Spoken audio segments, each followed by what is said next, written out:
আসসালামু আলাইকুম ওয়া রাহমাতুল্লাহ ওয়া বারাকাতুহু। পরম করুণাময় আল্লাহর নামে শুরু করছি, যিনি আমাদেরকে সৃষ্টি করেছেন। Voice of Abdullah official channel থেকে আব্দুল্লাহ বলতেছি। পৃথিবীর যেখান থেকে আমার চ্যানেলে যুক্ত হয়েছেন সবাইকে স্বাগত। আজ আমি বাংলাদেশের যে নাগরিক যারা সৌদি আরবে আছেন, বৈধ অবৈধ এবং কাজ থেকে পালিয়ে গেছেন, অথবা কারো নামে মামলা আছে, কারো নামে হরুপ আছে, বিভিন্ন ক্রাইসিস, বিভিন্ন ধরনের প্রবাসীরা বাংলাদেশে আছে। সকল দেশের জন্য আজ আমি বিশেষ একটি বার্তা নিয়ে এসেছি।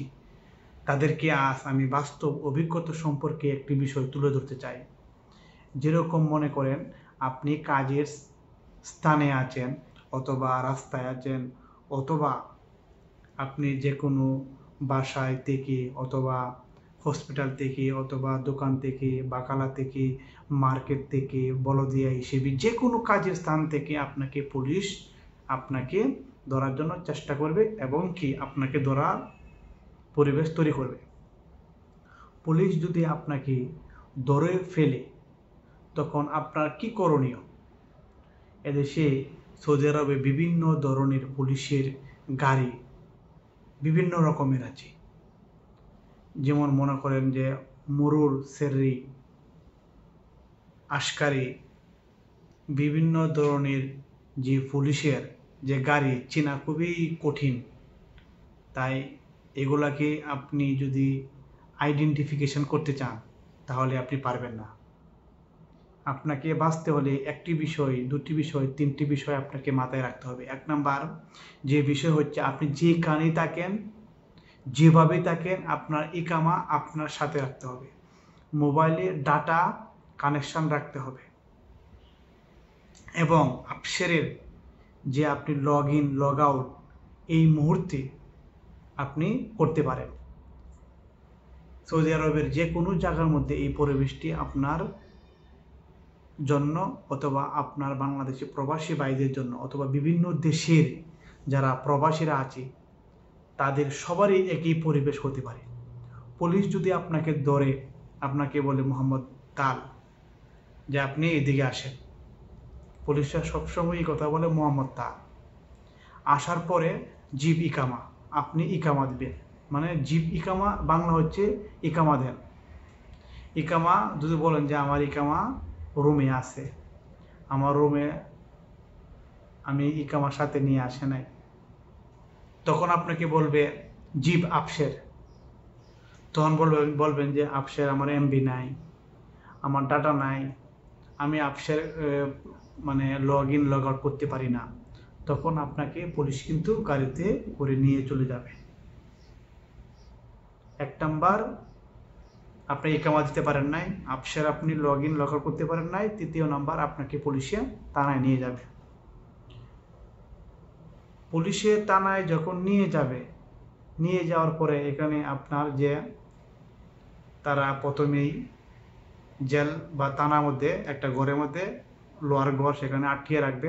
আটকিয়ে রাখার পরে আপনাকে একটা কাগজ দিবে, সাদা কাগজ, হলুদ কাগজ এবং লাল রঙের কাগজ। এই কাগজের মধ্যে আপনার ঠিকানা, আপনার মোবাইল নাম্বার, আপনার ইকামা নাম্বার, যে থানার মধ্যে আপনাকে নিয়ে গেছে ওই থানার সকল ডিটেলস থাকবে। তখন আপনাকে এই কাগজটা দিবে। এভাবে 50 জন, 20 জন, 30 জন হতে পারে। এটাই হচ্ছে প্রতিদিনের পুলিশের ডিউটি। পুলিশ প্রতিদিন ফজরের নামাজে পরপর তারা এই ডিউটিটা প্রত্যেক থানার থেকে তারা বেরিয়ে পড়ে লোকগুলো ধরে নিয়ে আসবে। আইসা তারা চেকিং করবে।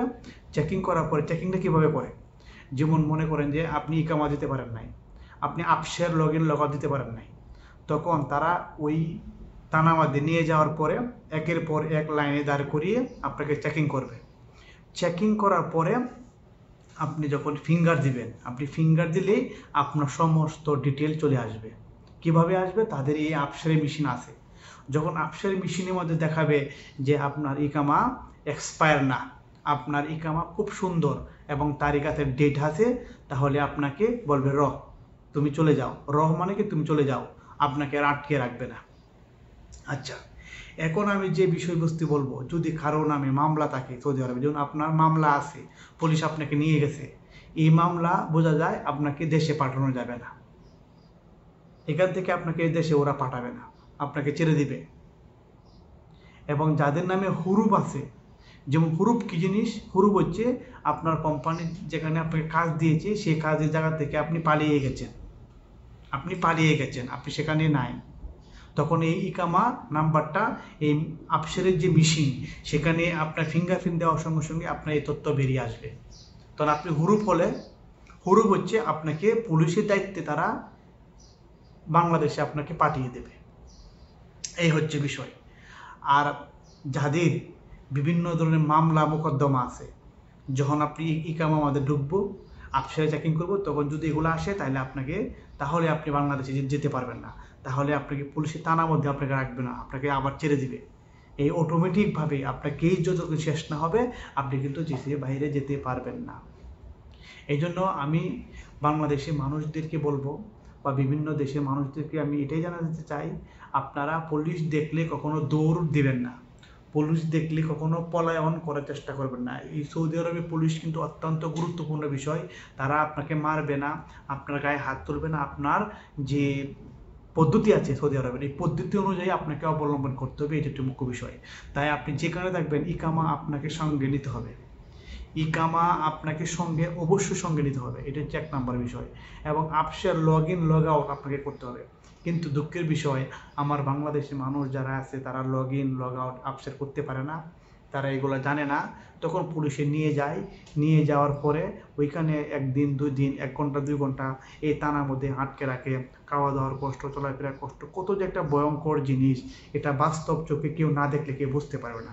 আমার এই ভিডিওর মধ্যে এই ভাষা আপনারা বুঝতে পারবেন না, এরপরেও যদি আপনারা বুঝতে পারেন, আমার কথা যদি একটু ফলো করেন, আমি আপনাদের প্রবাসী ভাই হিসেবে আপনাদেরকে রিকোয়েস্ট করব, আপনারা অতি দ্রুত পরিবেশ অনুযায়ী ইকামার সঙ্গে রাখবেন এবং আফসের লগ ইন লগ আউট করার পরিবেশে রাখবেন, এবং কি আফসেরের যে ওটিপি কোড আছে সেটিও আপনারা অত্যন্ত গুরুত্বভাবে অ্যাক্টিভ রাখার ব্যবস্থা করবেন।